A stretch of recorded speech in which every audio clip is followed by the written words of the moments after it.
Okay, so hello, good morning, everybody. Happy to present our most recent insights that we gained from the ALPTREES project here.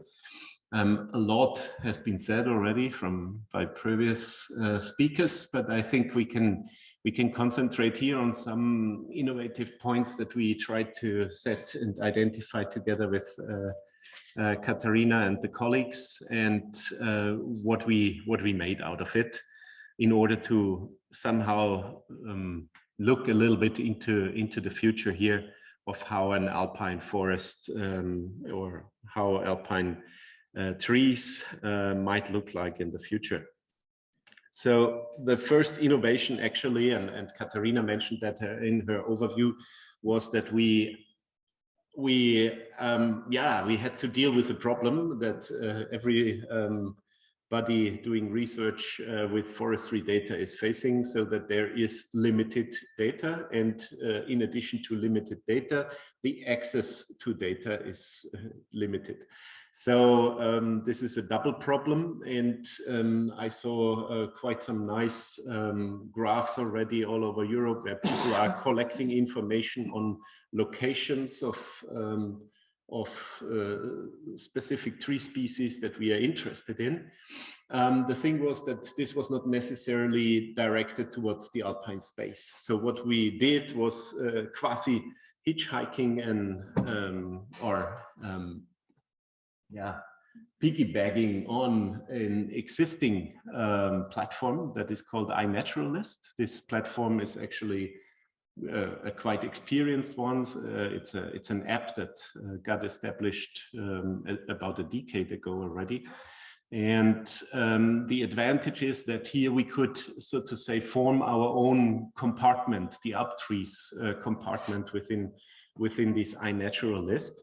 And the idea is that it's about biodiversity, and so you can do it with plants, you can do it with animals here. In this case, of course, we were interested in the non-native tree species, and the idea was to complement data that we could access from the national forest inventories with crowdsourcing data. Crowdsourcing means everybody is invited to help. And in fact, we described, first of all, the alpine shape. We described here online what we would like to do, and we designed this contribution such that it is a tool that can be used, for instance, by school classes, by teachers to go out into the nature and have the pupils participating in a competitive way. Who collects more locations of tree species? Maybe I have to go further away. And who can identify more tree species? And this is what we did. This is where we stand. So I updated the statistics on Sunday during my train ride coming here. So we identified here 336 species.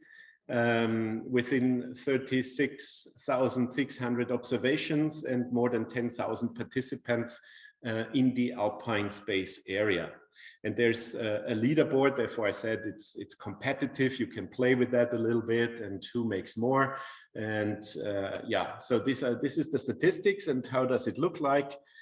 This is the alpine shape, and a little bit like before, what Bart also showed on Europe, these are the observations of most different tree species. So this 336 includes, of course, native and non-native. The good thing is that we could basically derive only those species which we are especially interested in. There's quite good information on native tree species like spruce and beech, etc., in the national forest inventories, but there's limited information available on non-native trees. And it functions like that. You take a picture of the tree, you can suggest what it is, what species it is, and upload that. And then a minimum of 3 other people have to confirm what you suggested it is, or say otherwise. And the confirmed ones, they reach this research grade, and we have 47% of these of the tree species locations identified under research grade, and this is also the data we could download from this platform easily. This is another advantage. The third advantage is that it stays there where it is, so we can, as long as this platform exists, basically derive new data and new locations from there, and it will be interesting how this continues. And you see that there is about 16% of these observations still need an ID, and 37% are casual. That means are also waiting for this research grade approval, so to say, that we can use it. So every dot means one or several observations of certain tree species. And if we go further, then we can, of course, select special tree species. Here, it's, for instance, the observations in the alpine space of black locust. But you can select any other tree species. The good thing, the next advantage here is that this is not only a alpine space limitation. So for any other project in the future, we can use this methodology or this platform globally, and you can also learn with that. So if you use it for school classes, for instance, the basic shape of the tree is described. It's some basic data like when it's flowering, etc., is described. Yeah, you can get a first impression, and it's not just running for most pictures, it's also a learning effect. This is very important when we do something that is crowdsourcing or citizen science, so we should also create awareness and educate a bit. And then, of course, you can zoom in into any regions you would like to see. So we have here, we have had a very nice event in Maribor. We had several events in Vienna, and you see the observations around these areas. And I also try to look into the location here, Trento, and in the north of it, you can still read it, San Michele al Adige. And you see the observations here, and for instance, Tree of Heaven, yeah, of course. This was observed, luckily. I guess there is more. There's also room for improvement. As we heard, it's all over. And the observations are still quite limited. However, this helps us very much in doing our modeling and developing new approaches here. So I would like to invite you here also to continue being active on this platform, and it's easy to link into that one with any follow-up project, for instance. This gives life to the past, but also to the future. So this was a first block of innovations that we thought we have to bring in here. And the second one is more what we do out of that. Now that we have an improved data set, so combined national forest inventory, which of course provides much more information on the trees than only the location, plus these locations from the crowdsourcing platform, all that went into climate risk mapping that we applied. And what is important here, we should first talk about climate. We see here temperature distribution, how we have been used to it. So this is what we call the historical period. And then, of course, we need to look into possible climate scenarios into the future. So we see here on the upper part, two time steps. So the 2050s and the 2070s under the basically present pathway that we are on, RCP 8.5. And we see that red is very warm, gets more and more over time, and the deltas are identified in the lower two pictures. So the steps from basically presence to 2050, we see that this pink and orange, which means plus 2.7 to 3.5 degrees, gets more and more, and we can already see that there are some hotspot areas that are showing up in the alpine space. And if we look at the second delta time step here, we see that we have temperature increases of around 3.5 to 4.5 degrees in the majority of the Alps. Yeah, well, and the second important parameter is, of course, in addition to temperature, is precipitation. So this is again what we are used to. You can see that large parts of Europe are quite, well positioned with respect to precipitation. Others are not.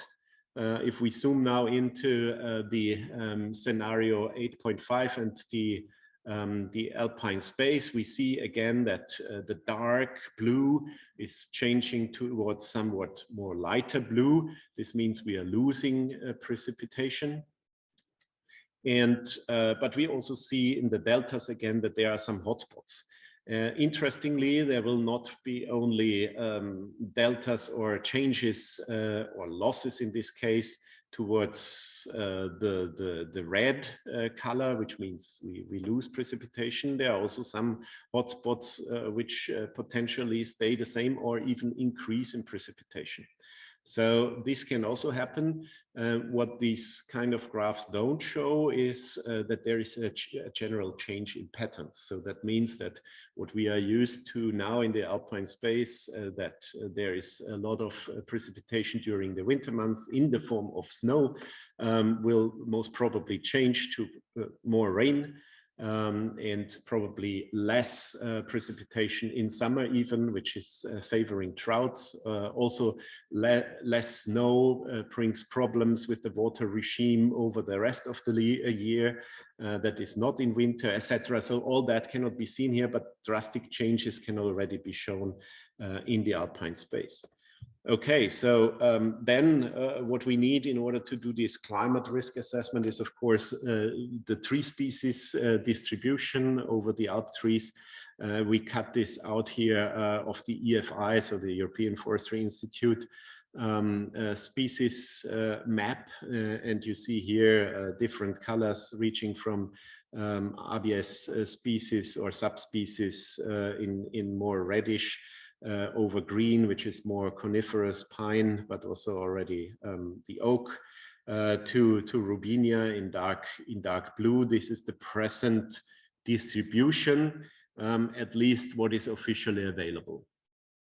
And if we now combine this kind of information, these hotspots which we identified visually before, on the left-hand side, we have this increasing temperature or changing temperature.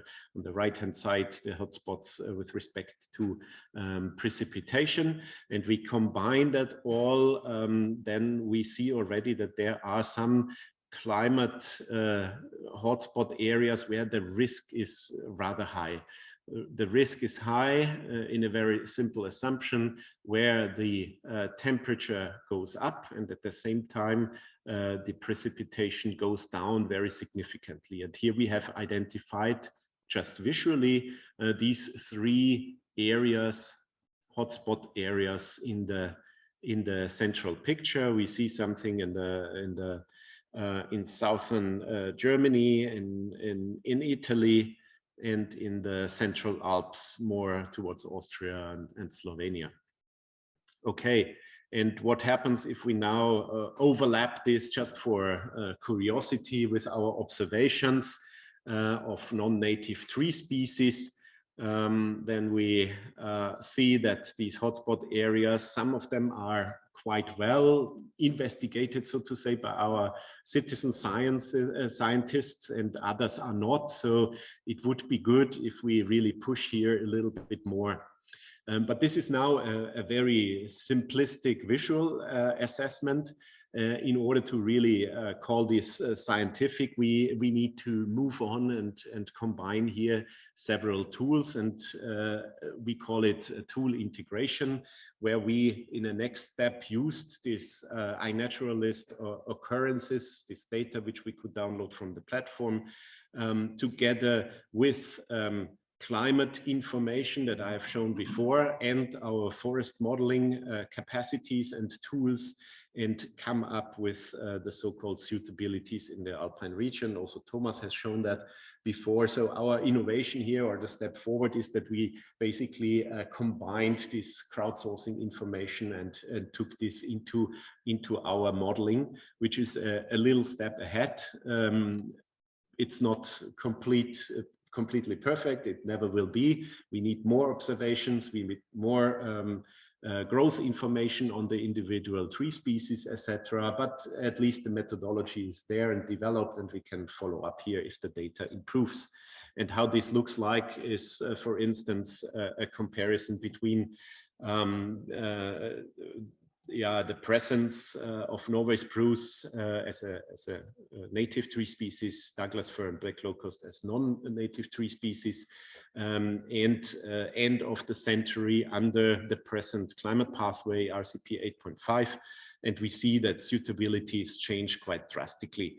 This is now quite a rough resolution still, and we did about 30 tree species, both native and non-native, in a high resolution data here. This is 1 kilometer resolution, for instance, for black locust under RCP 8.5, and we see this future period, the future periods on the right-hand side here, where clearly the suitability that is indicated here in blue increases, but we can also see that towards the end of the century, the suitability of black locust in this case is diminishing again coming from the south. So it seems that if we have these strong temperature changes, which of course are more severe in the south of the Alps than in the north, that even Robinia pseudacacia is not happy with that anymore.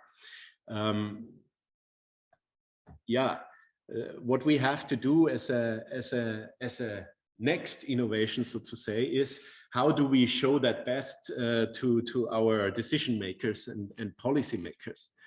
Because these kind of graphs, you probably need a lot of explanation. We all understand that this is just looking at a single tree species. This doesn't mean we are looking here at forests. Thomas has shown some forest communities, so to say, tree species community graphs. This would be a logical next steps that we do also with our exercise here, and see if we come up with fairly similar ones for not only for Switzerland, but for the Alpine space, maybe for all Europe. If there would be some funding in the future, I guess we will find some, hopefully. Yeah, and so what we did is we are using here a quite new technology, and this is displaying our maps, and we had hundreds of maps developed under these different scenarios. The time steps, you can imagine 33 species times 2-3 time steps times 2-3 scenarios. This easily gives you a couple of hundred maps. We are in the course of displaying these maps on the Google Earth engine, which is quite a cool thing. Unfortunately, I have no internet here and cannot switch to that, but this is a screenshot. And the cool thing is that you can, for instance, select the tree species and the scenario here. And with this slider in the center, you can, like a curtain, move right or left and compare then in your area, zoom in to wherever you come from or you are interested in, and compare the different scenarios at one look, at one glance, so to say. And in a further step, it's of course important, well, what does it mean, suitability? Thomas already went a step further and said suitability of a certain percentage. We tried to translate this, at least for individual tree species that we could get enough data from, into yield consequences of this suitability. And here we have the Norway spruce. Sorry, this is still a German language slide. Anyway, Picea avias, everybody understands. And we see that basically on the left-hand side, Picea avias is quite well growing here. Most of the places are the maximum productivity on the left-hand side, and the mean increment is more than 10 cubic meters per hectare per year. And now comes this scenario analysis on the upper two graphs. It's the RCP 4.5, so a medium range scenario, and on the lower part the 8.5 in 2 time steps. close to the center of mid of the century and end of the century, and we see that we can expect, if we just look at these very particular but still very important tree species economically at least, that we will have to face quite drastic losses in yield, which goes more than in the direction to more than half of the yield that we can achieve only if we continue to plant spruce in the way we do it now. Again, suitability is a difficult term. If something is not really suitable according to our maps, this doesn't mean that it won't grow anymore. So if you want, you can probably grow a spruce tree in the Sahara if you treat it nicely, etc., and protect it. But increment will be, of course, very suboptimal. And this is something what we wanted to show here. So if you have very bad suitability, this doesn't mean that spruce won't grow anymore, but spruce will grow at the cost of yield. Okay, and this is also something which now in the next version of the Google Earth engine we can display, and this is already very interactive. So you see some drop-down menus which you can select on the left and the right-hand side, and here you see suitabilities.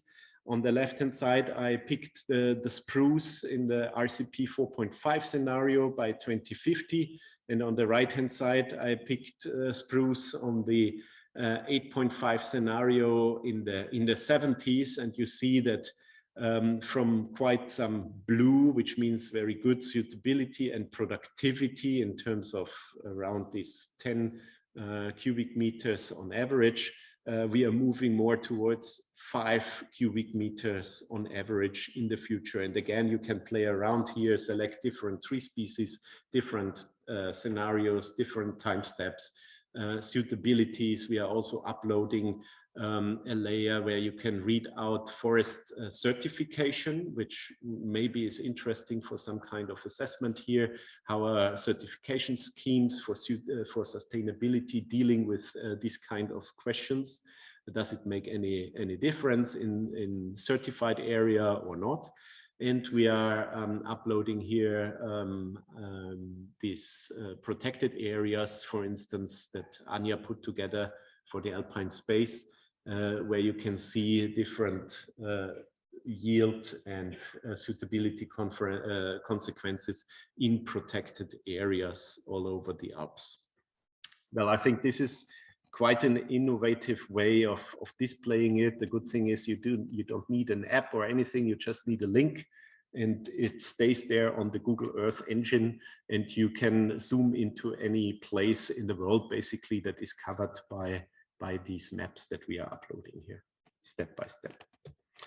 Yeah, and the last thing is that we also, in terms of risk, this is not only climate driven temperature increase or losses in precipitation, but along with that comes also a higher risk in yeah, basically all kind of disturbances. And we looked into the fire risk, and what our model, our FLAM model here spits out is, yeah, quite interesting. So we will, if we don't do anything, if we continue our present climate pathway, we will end up with a burned area in Europe of around 700 to 800,000 hectares per year.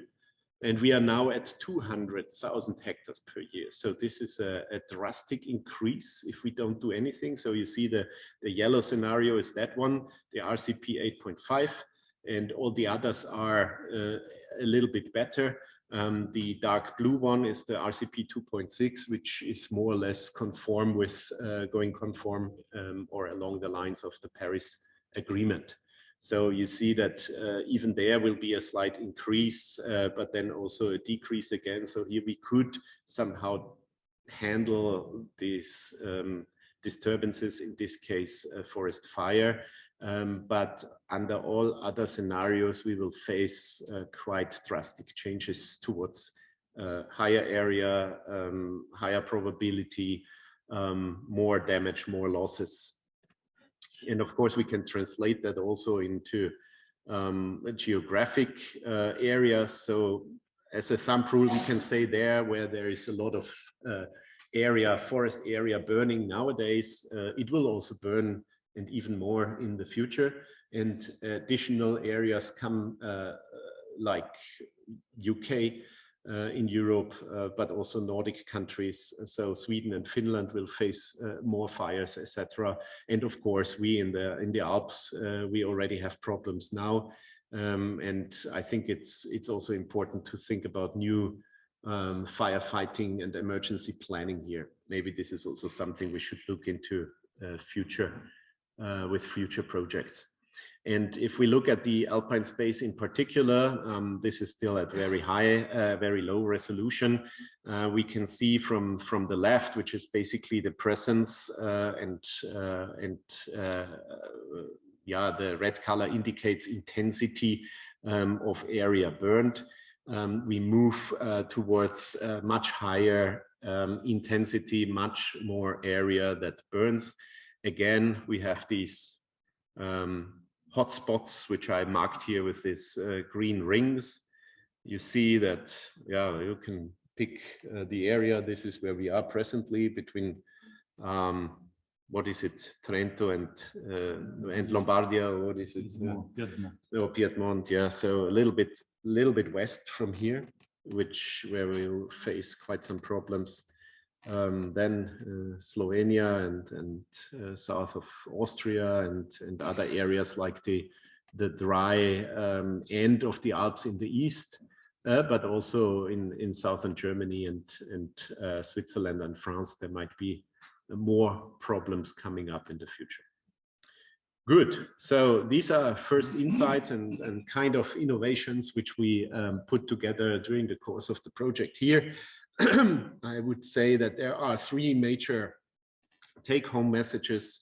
One very important one is, so one tool is not enough in order to assess here. The arts is a little bit, or state of the art is a little bit to integrate several tools and improve the outcomes and results with that one. An example is the integration of crowdsourcing information with modeling and climate information. A second one is that risk maps is a good thing, but we need to work on how to communicate that not to the people, but also to the decision makers. And this is always difficult because there is a lot of interpretation needs with these maps. And so we have to go and walk a fine line between providing all this information and not creating too much panic at the same time, but also to have tailor-made products for decision makers so that they can develop and support us in suggesting the right policies. And the third one is, of course, climate change is real, and along with all these problems that we are already facing comes this disturbances problems. Also, Thomas mentioned that before, and also Bart in his resilience assessment here. What is a resilient forest in the future? We have to face these kind of problems like I've shown with the forest fire, and probably in some parts, in special areas, we have to assess this very carefully. Non-native tree species are part of the solution. With that, thank you very much. And it was a pleasure to be part of this project.